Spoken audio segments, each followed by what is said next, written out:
Right, hello internet, welcome to another video. A few words before we start. Since the channel is slowly growing, I've set up Patreon, if you would like to consider joining that.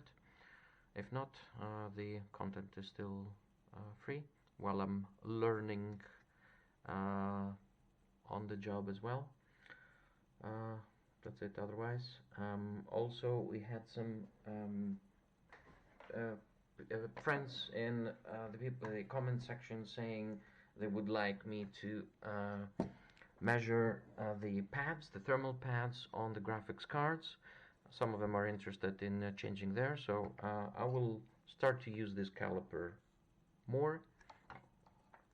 So yeah, and here we go. So this is a XFX 590 FATBOY RX580 sorry, 590 590. I have another 580 next to me, which I managed to fix. So yeah, they so in pretty much 590, 570, 580, they look. I'm thinking I don't have a 570, but in any case, the RX590 and the RX580, they're similar in size and cooling solution. It's just the GPU inside that changes and the frequencies. Otherwise, the graphics cards are almost identical.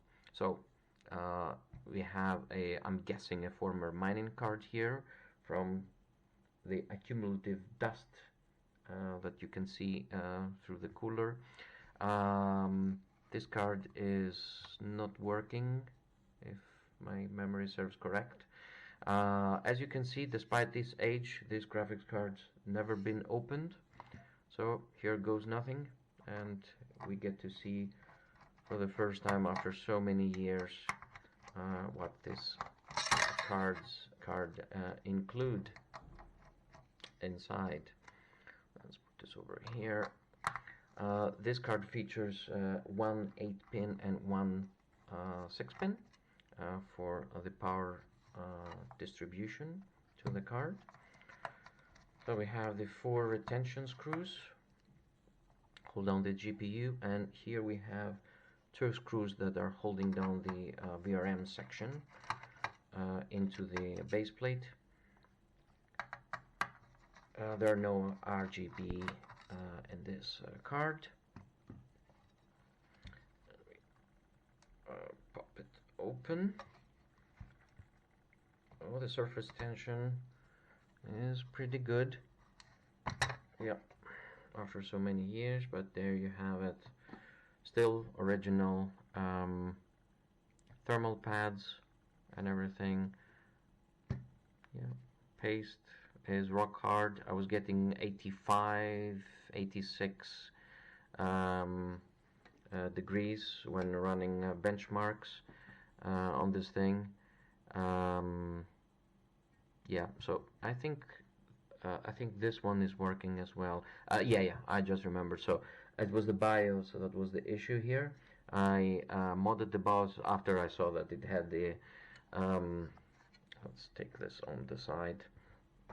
So after I saw that the card has a BIOS switch, in any case, so I flashed the second BIOS with the correct version as well, but the primary BIOS was there in any case. Oh, that's nice. We can see some special MOSFETs here.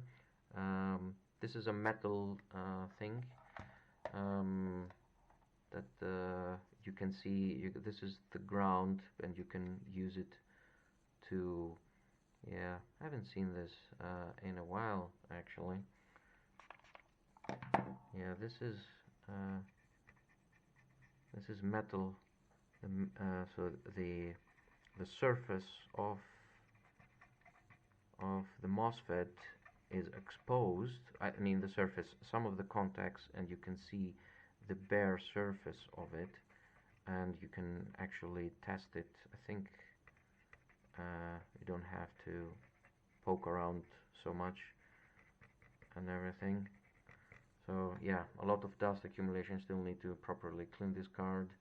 So display is here, 12 volt, 12 volt. This is memory. This is VDDCI. You can see the chips, and yeah. So this thing has a metal backplate. In order to get access to that, we just remove the screws here.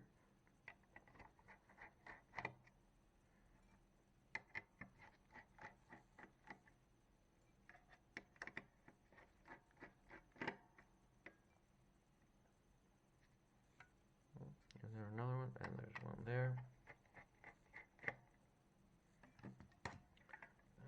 And it comes off. There's no it looks pretty clean despite the abuse. There's no pads holding on, so this is pretty much for rigidity and well, cosmetics, I guess. And that's the graphics card itself. We'll measure the thermal pads later. Let's start off.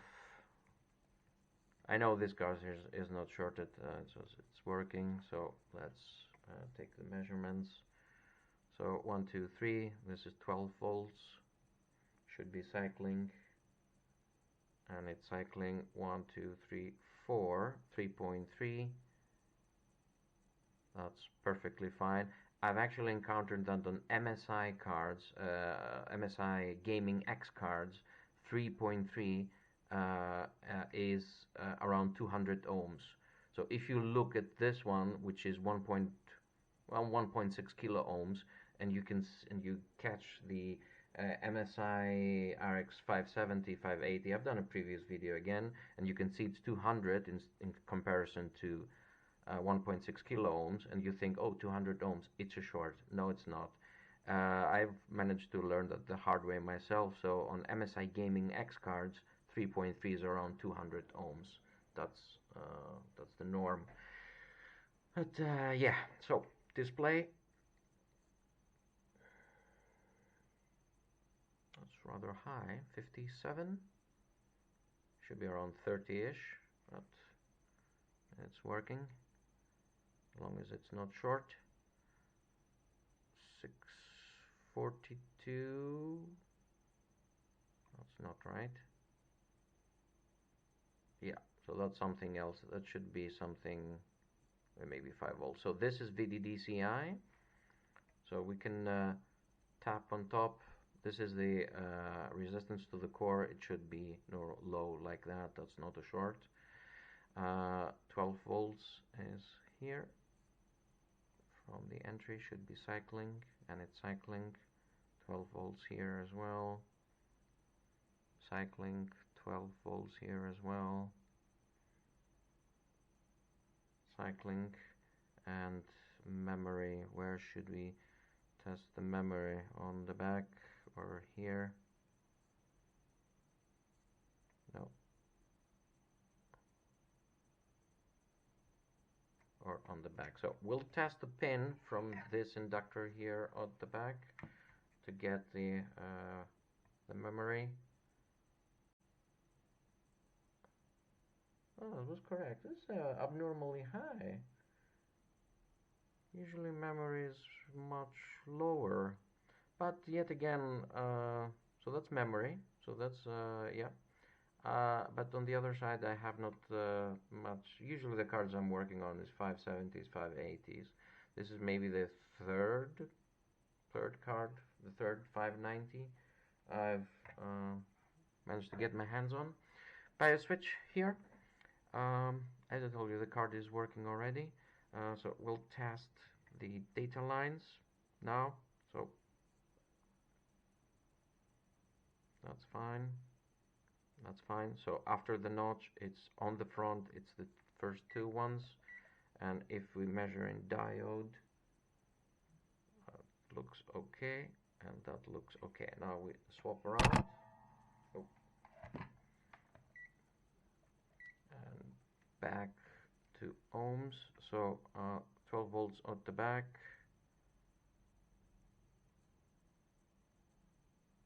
should be cycling, and it's cycling 3.3 at the back.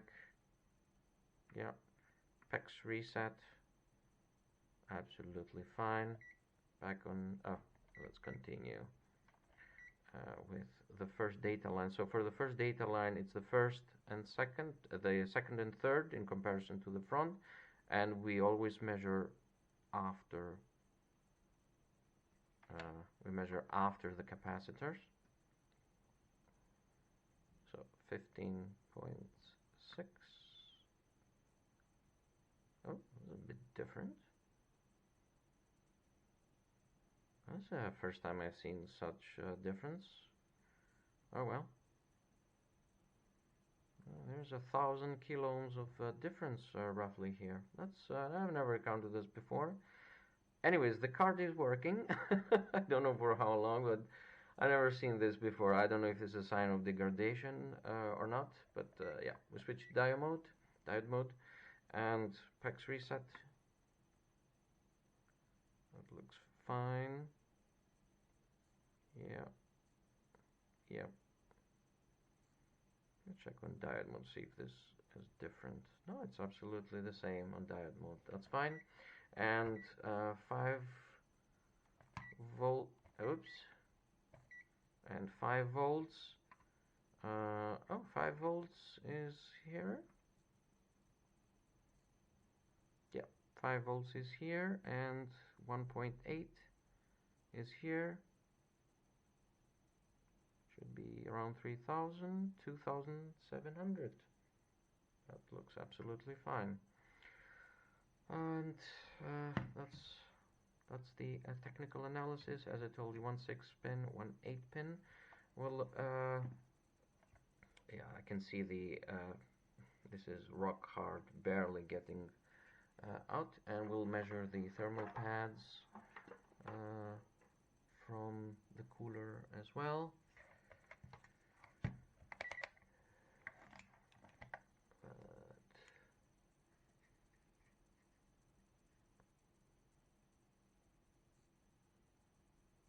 It's fairly soft, but it looks like, yeah, around 0.8. So in the case that you're in between numbers, always choose the lower. So I would say this is definitely not 1 millimeter. It's around 0.8, but it's quite soft, so I'll use probably 0.5 millimeter of pads here. It's a good idea to replace those factory ones after so long. And this seems more like a millimeter. Yeah, more like a millimeter as well. Yeah. In any case, that's it. 2-fan design. You can see all the heat pipes and everything. And that's it for this one. I have a few more graphics cards coming up from NVIDIA as well. So yeah, see you until the next one. Thank you.